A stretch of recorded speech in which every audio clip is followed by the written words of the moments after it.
तो कहानी शुरू होती है दो चोर आदमियों को दिखाते हुए। ये जेवर को चोरी कर रहे थे। वो लोग जेवर तो चोरी कर लेते हैं, पर उस जगह पर एक बिल्ली थी जो एक चोर पर हमला कर देती है। उसकी गर्दन पर बिल्ली के पंजे गड़ गए थे। थोड़ी ही देर बाद वो आदमी पागल सा होने लगा था और अपने ही साथी को काट लेता है। जब वो अपने साथी को काट रहा था, इसी हाथापाई में वो पानी में गिर जाता है और पहुंच गया था गंगनम शहर में। पर जब वो पानी से बाहर आता है तो पूरी तरह ज़ॉम्बी में बदल चुका था। वो अब शहर की तरफ निकल पड़ता है। इसके बाद हम हियोन सुक नाम की एक लड़की को देखते हैं जो सोकर उठा था और फ्रेश होकर अपने काम पर निकल जाता है। उधर दूसरी तरफ वो ज़ॉम्बी जो इस शहर में आ गया था, वो एक जानवर को मारकर खा रहा था। वो आदमी अभी पूरी तरह ज़ॉम्बी में बदला नहीं था। जब लोग उससे बात करने की कोशिश करते हैं तो वो भाग जाता है और टकराता है हियोन सुक से। वो भी उस आदमी से बात करने ही वाला था, पर तभी उसे अपनी एक दोस्त नजर आती है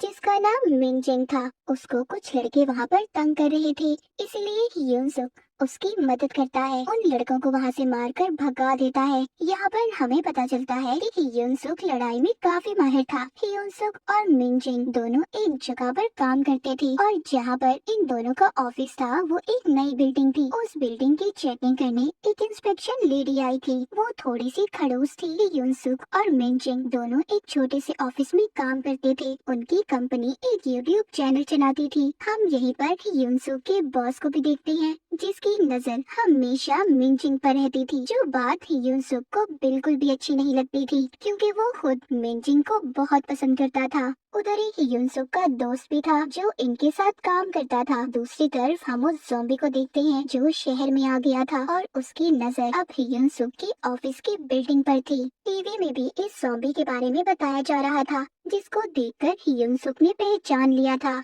ये सब डर गए थे क्योंकि वो ज़ॉम्बी इनके एरिया में ही फिर रहा था। थोड़ी देर बाद हियोन सुक की ऑफिस में पानी वाला आता है। तभी इनका बॉस उसको देखकर चुप जाता है क्योंकि इनका काम इतना खराब था, ये पानी वाले को भी पैसे नहीं दे पाए थे। खैर पानी वाला तो चला गया था। जब वो अपनी गाड़ी के पास जाता है तो उसको वो ही ज़ॉम्बी ने आकर काट लिया था और उसका खून पीने लगता है। जब वो ज़ॉम्बी पानी वाले को मारकर खड़ा होकर गाड़ी के शीशे में देखता है तो खुद को देखकर रोने लगता है। इसका मतलब ये था कि ज़ॉम्बी के अंदर कहीं ना कहीं इंसानियत बाकी थी, पर अब वो और भी ज्यादा पागल होने लगा था। उधर बिल्डिंग के अंदर इंस्पेक्शन लेडी जब बाथरूम को चेक करती है तो गार्ड्स को बहुत डांटती है। कहती है इतने गंदे बाथरूम क्यों हैं? मैं तुम्हें इस बिल्डिंग से निकलवा दूंगी। पर तभी वो चीखने चिल्लाने की आवाजें सुनते हैं। इंस्पेक्शन लेडी जब बाहर आती है तो बिल्डिंग में एक भागदड़ मची हुई थी। एक ऑफिस के अंदर से लोग भाग रहे थे। वो इंस्पेक्शन लेडी जब देखती है तो उसके तो होश ही उड़ गए थे। उस ऑफिस में बहुत से लोग ज़ॉम्बी बन चुके थे। उस गैंगनम ज़ॉम्बी ने बहुत से लोगों को काट कर अपने जैसा ज़ॉम्बी बना दिया था। यहाँ से शुरू हुई थी सबकी बर्बादी। इंस्पेक्शन लेडी सबसे पहले गार्ड से कहकर सारी बिल्डिंग के दरवाजे बंद करवा देती है ताकि एक भी ज़ॉम्बी बाहर न जा सके। पर तभी गैंगनम ज़ॉम्बी इनके पीछे आ गया था। वो एक गार्ड को काट भी लेता है, पर इंस्पेक्शन लेडी बच गई थी। उधर वो गार्ड जो दरवाजे बंद कर रहा था, अचानक से एक ज़ॉम्बी उसके सामने आ जाता है और देखते ही देखते दर्जनों ज़ॉम्बी उसके सामने थे। सब उस गार्ड पर टूट पड़ते हैं और उसे मार देते हैं। उधर दूसरी तरफ इंस्पेक्शन लेडी सबसे मदद मांग रही थी, पर बिल्डिंग में कोई भी नहीं था। तभी वो हियोन सुक की ऑफिस में पहुंचती है और सारी कहानी बताती है, पर कोई भी उसकी बात पर यकीन करने के लिए तैयार नहीं था। जो वो टीवी पर सबको गैंगनम ज़ॉम्बी दिखाती है। कहती है यही है वो आदमी जिसने सारी बिल्डिंग के इंसानों को जानवर में बदल दिया है। ये बात सुनकर कुछ लोग वहाँ पर थोड़ा सा सीरियस हो गए थे।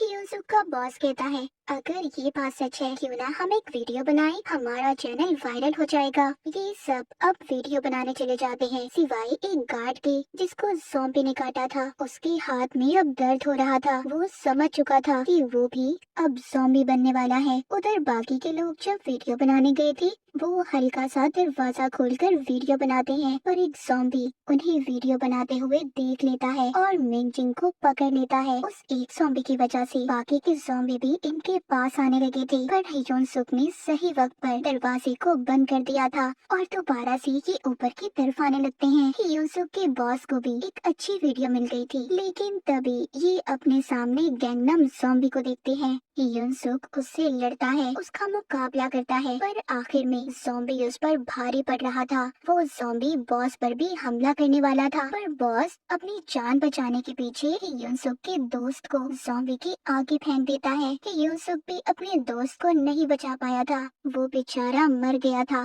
ये सब अब अपने ऑफिस के अंदर आ गए थे। ये आकर अपने बॉस से बहुत लड़ता है कि इसकी वजह से उसका दोस्त मर गया। मिनजिंग उनकी लड़ाई छुड़वाती है। इंस्पेक्शन लेडी यहाँ पर सबको बताती है कि हम यहाँ से बाहर नहीं जा सकते, मैंने सारे दरवाजों को बंद करवा दिया था, हम इस बिल्डिंग में फंस चुके हैं। तभी पीछे से गार्ड उस पर हमला कर देता है, जिसके हाथ पर ज़ॉम्बी ने काटा था। वो भी अब पूरी तरह से ज़ॉम्बी बन गया था, पर युनसुक उसकी मदद करने की कोशिश करता है, लेकिन ज़ॉम्बी ने उस लेडी को काट लिया था। मिनजिंग और बॉस जब बाहर आते हैं तो बाहर से एक ज़ॉम्बी इन पर हमला कर देता है। एक बार फिर बॉस अपनी जान बचाने के लिए मिनजिंग को ज़ॉम्बी के आगे फेंक दिया था, मगर सही वक्त पर ही युनसुक आकर मिनजिंग को बचा लेता है और ज़ॉम्बी ने बॉस को ही काट लिया था। बिल्डिंग में हर तरफ अब ज़ॉम्बी ही ज़ॉम्बी थे। पूरी बिल्डिंग में सिर्फ 2 इंसान बचे थे, युनसुक और मिनजिंग। ये दोनों अपनी जान बचाने के लिए इधर उधर भाग रहे थे। आखिर में ये एक जगह पर रुककर आराम करते हैं। मिनजिंग थक कर सो गई थी।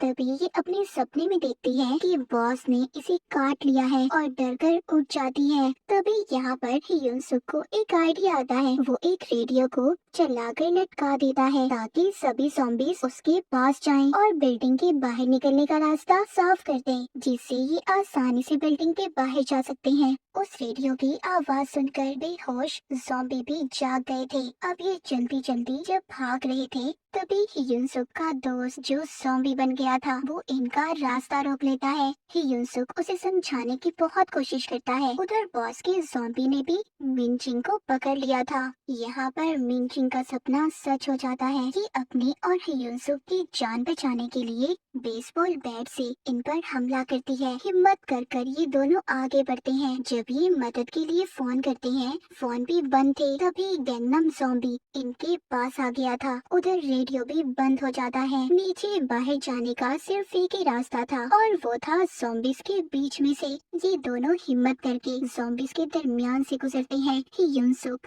अपने हाथों और पाँव का इस्तेमाल करके ज़ॉम्बीज़ को पीछे कर रहा था। मिनजिंग अपना बेसबॉल बैट इस्तेमाल करके ज़ॉम्बीज़ को मार रही थी, पर यहाँ पर ज़ॉम्बीज़ हद से ज्यादा थे। ये दोनों किसी न किसी तरह सीढ़ियों तक पहुँच जाते हैं, मगर ऊपर से भी ज़ॉम्बीज़ आ रहे थे और नीचे से भी। ये दोनों दरमियान में ही फंस चुके थे। ये दोनों फर्स्ट फ्लोर तक पहुँच तो जाते हैं, पर वहाँ पर भी ज़ॉम्बीज़ थे। ये बचकर भागते हैं और कार पार्किंग एरिया पर आ गए थे। यहाँ भी चारों तरफ से ज़ॉम्बीज़ आ रहे थे।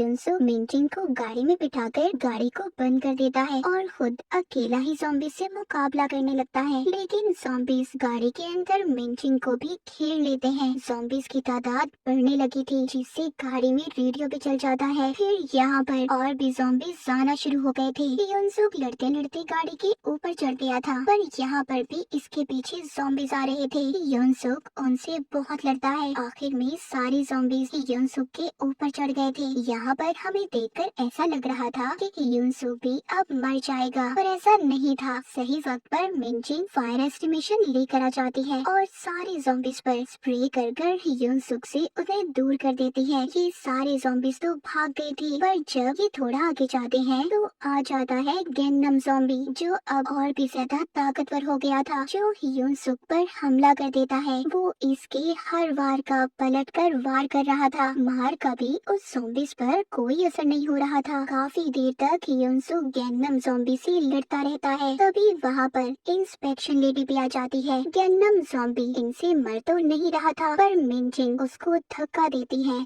और युनसुक उसको तब तक मारता रहता है जब तक वो हिलना बंद नहीं होता। ये दोनों सोचते हैं कि गैंगनम ज़ॉम्बी तो मर गया, पर पीछे से आ गई थी इंस्पेक्शन लेडी ज़ॉम्बी, आकर युनसुक की टांग पर काट लेती है। मिनजिंग बेसबॉल बैट से उसे भी मार देती है, लेकिन अब कोई फायदा नहीं था। युनसुक मिनजिंग से कहता है कि तुम्हें अब अकेले ही बिल्डिंग से बाहर जाना होगा और सैड साहब गुड बाय बोलता है क्योंकि उसे ऐसा लग रहा था कि वो भी अब ज़ॉम्बी बन जाएगा। ये मिंचिंग को बताता है कि उसे कितना पसंद करता था। ये दोनों एक दूसरे के गले लगते हैं। जब ये मिंचिंग को छोड़ने के लिए खड़ा हुआ था तभी कोई चीज नीचे आकर गिरती है और वो थे इंस्पेक्शन लेडी के नकली दांत। इसका मतलब ये था कि यूनसुफ पर तो वायरस का कोई असर हुआ ही नहीं था। अब ये दोनों मिलकर बिल्डिंग से बाहर निकलते हैं पर जाते हुए दोनों एक बेवकूफी कर जाते हैं। दोनों ने दरवाजे को खुला ही छोड़ दिया था। तो कहानी के आखिर में हम देखते हैं गैंगनम ज़ॉम्बी अभी भी जिंदा था।